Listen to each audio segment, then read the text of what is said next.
All right. Hello again. It's been a while. I recently underwent some surgery, needed to do some recovery. I just took it easy, did a little comic book stuff.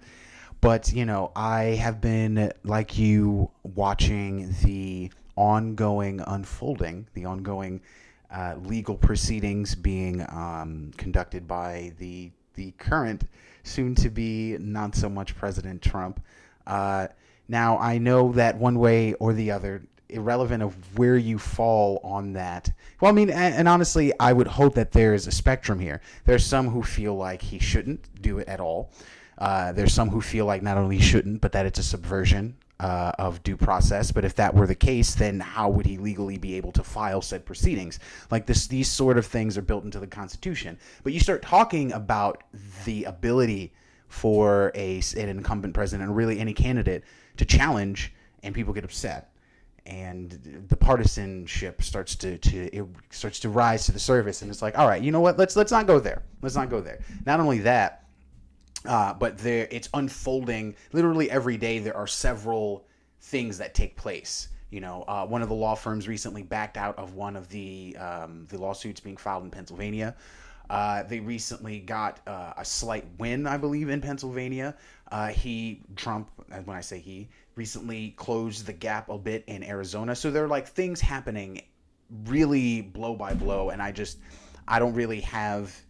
not really interested in drumming up more partisanship that way. What I would like to talk about, though, is the wave that happens as a result of, political upheaval like this. One way or the other, it's really just a shift in the climate, really, in the paradigm as we've known it for the last 4 years. Fox News cancels Justice with Judge Janine this weekend over Trump. Now, I think personally she's garbage, but irrelevant of what I think of the quality of her content, she should be able to express herself as she sees fit, as long as she's not inciting violence. She's not calling for violence. Then what's the deal? Now, I don't own Fox. It's a private network, but as we often speak about, we as in people who talk about free speech in the public forum, it's a news organization, and people feel that the Fourth Estate has a responsibility to the public to not mislead them, or at the very least at least make it known that your bias is there. In Fox News, like CNN, like ABC, like MSNBC, they wear their bias on their sleeve, but they try and masquerade as if they're doing honest journalism. So that said, the censorship is still unnecessary, and it's still repressive, right? One does not censor unless there is an invested interest in making sure that one's opinion or information isn't said. That doesn't give validity to what she's saying, but if she wants to spout something that is unfounded, well, I mean, that's what we've seen from mainstream media for at least as long as I've been alive. So let's see what's going on here. And mind you, I'd like to also note ahead of time, none of this has been confirmed, but the rumors started, this is dated on the 7th, and it's only grown since then. So it's more than likely, at the very least, there is a lot of contention going on. As we've seen with Fox News, they've definitely turned and pivoted away from the president. So, yay. For those of you who might have turned... Oh, and on that note, they've had a lot of Democrats on. They had former head of the DNC, Donna Brazile, and they've tried... I can appreciate the idea of, expanding your pundit base to try and expand your viewer base, right?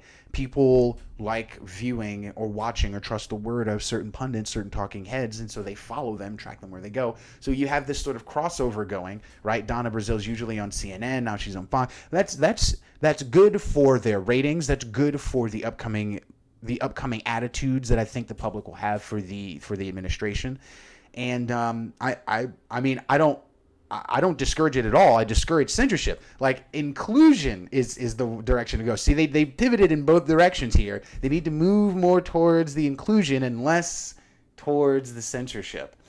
For those of you who might have tuned in and did not see Fox News' Justice with Judge Janine Pirro on Saturday night, sources told Newsmax the show was suspended over a spat in the network's coverage of President Donald Trump. Sources close to the network tell Newsmax because she made a very staunch defense of President Trump and wanted to expose the vote fraud, there should be quotes there, that took place in the election, Fox News decided not to air her show. It had extended coverage of Democrat Joe Biden's accepted speech of a contested election. The sources gave no inclination of whether the network is going to keep the show going, but we hear she was suspended for at least this weekend. Fox News is not the only organization scrambling to go decisively critical on President Trump. New York Times reported Rupert Murdoch's tabloid, The New York Post, has shifted its tone on Trump as a top editor has planned his own exit from the reputed oldest newspaper in American history. Carl Allen, a wizard there, says he plans to retire next year, the Times reported Saturday. Murdoch also is controlling owner of Fox News. Fox News critically was the first and for a long time on election day the only news organization to call the state of Arizona for Biden. Arizona's 11 electoral votes still in dispute and the state's ongoing election count with the Trump campaign are pivotal to decide the president's electoral college victor. I mentioned that apparently Trump closed the gap slightly with a small legal win. Newsmax citing the close race under 20,000 votes and pending Trump campaign legal challenges has not called the state of Arizona or Pennsylvania, leaving the true winner of the election still undecided. And I mean, remember, each state ratifies its votes to then have the electoral votes go to a particular candidate on different dates. So what we're used to is seeing the media, having the media call states for presidents, irrelevant of whether they've been ratified. Because most of the time they haven't. If you call it on election night, most states have not been able to ratify their votes. And that's not how the process goes. The process is a lengthy one. It's just that the media has been doing this since the 1800s. And so here we are. My ultimate concern is simply for the ability of information, whether fraudulent or not, to be available to the viewer and for the agency of the viewer to be wielded right appropriately.